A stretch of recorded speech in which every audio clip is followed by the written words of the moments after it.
you all so much for coming out tonight. What an honor to have one of my personal heroes and an American hero, Senator John McCain, here with us tonight.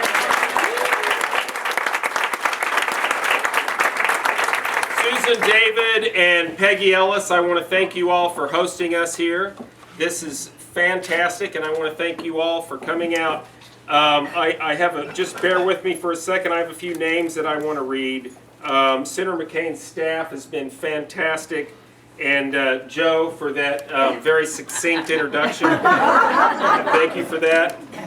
Another American hero in here. Where's Orson Swindle?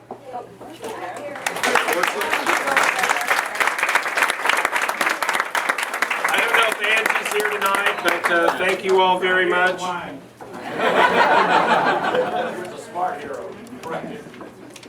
Charlie and Judy Black for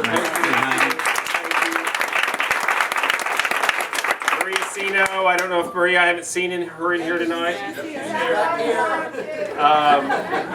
Delegate Barbara Comstock. Delegate Comstock's been fantastic for our campaign. I mentioned Peggy.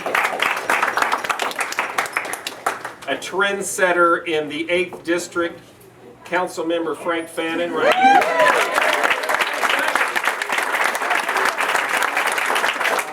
Bruce, Joyce, Gates, where are you all tonight?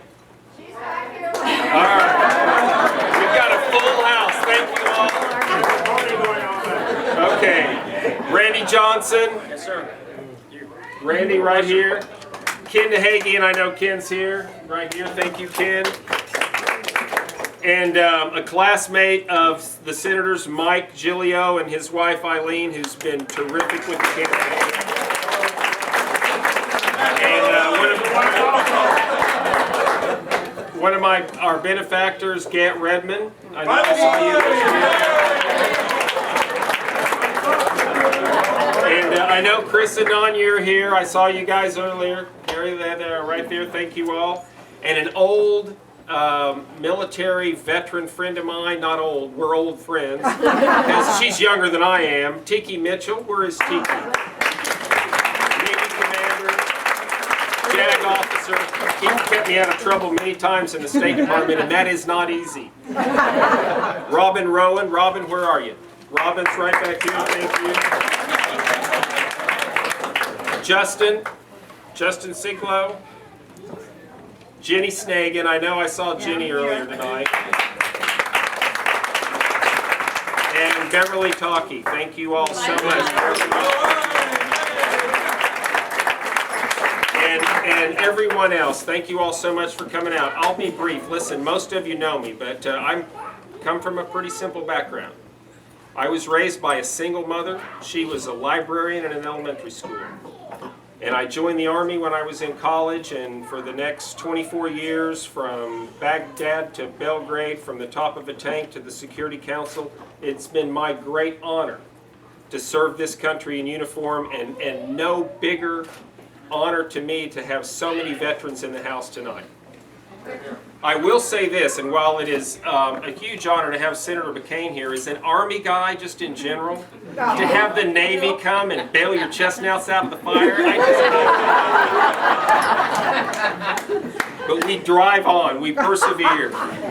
And I hung up my uniform last year, but I'm still very committed to and devoted to serving this greatest of countries. And to that end, I think our country's in trouble. And I think a large portion of that has to do with our congressman right here in this district and a few people like him. Jim Moran is addicted to spending your taxpayer dollars. Absolutely. And he is committed to earmarks and to redistribution of income. Nothing Jim Moran does creates jobs or stimulates the economy. I've been in a series of debates with him lately. And, you know, it's very easy. He's proud of his earmarks, talks about them all the time. And he happens to also be under investigation for some of these earmarks. But never mind the $997,000 he got from companies that he just happened to earmark to and they gave him campaign donations back. It's a pay-to-play here in the 8th District. He watches very closely what goes on. There's a lot of intimidation, and ladies and gentlemen, that's not the United States of America that I support in. And it needs to change, and it needs to stop. So the good news is, we have the future in our hands. We live in the greatest country in the world, and we can make a difference. But right now, this is the situation that we're in with $13 trillion of debt, with $1.5 trillion of a budget deficit, with a congressman who turns his back on our service members when they need funding for the Afghanistan war and is proud of it, and who wants cap and tax, who wants income redistribution, who loves Obamacare. Ladies and gentlemen, it's time for us to make a change, because if we don't, this is our watch. And for the first time in American history, we face handing a country off to our kids that is worse off than it was before. And that is not going to happen when I'm here. Not on this day.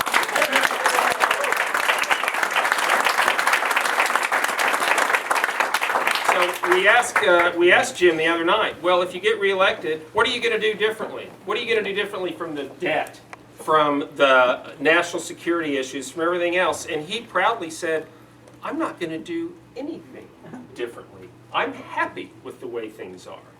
So it sets up a very clear scenario. If you're happy with the way things are going, ladies and gentlemen, if you're happy with the debt, if you're happy with not funding troops who are overseas, away from their families, 120,000 in Afghanistan, not funding them, if you're happy with cap and tax, with Obamacare, then I want you to go vote for Jim Moran, because that's what you're going to get. But if you think there's a better way, and you think we can turn this, I hate the Navy analogy, but turn this ship around. It doesn't work for turn this tank around. But if we can turn this ship around and we can make this go back to our founding basic principles upon which our founding fathers created this nation, our Constitution, then, ladies and gentlemen, I need your support.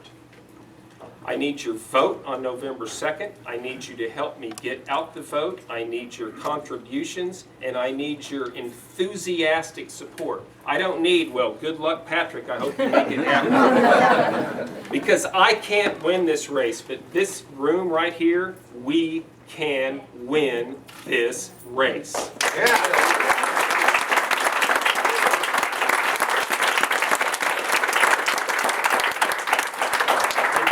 In 2008 or before, it's a different story. And in 2012, when there's a presidential election, it'll be a different story. There's no one above us on the ballot, ladies and gentlemen. I've yet to meet a Democrat who likes Jim Moran. They vote for him because he's got a D after his name. Help me win this race, because we can do it. So I just want to thank you all so much for coming tonight. I want to end with one little story. We heard on the news today that some think tank said, well, the recession was over. Oh, yeah. And, you know, what I've always heard is it's a recession when your neighbor's gotten fired. It's a depression when you've gotten fired. But let me offer you a definition for recovery. That's when Jim Moran gets fired.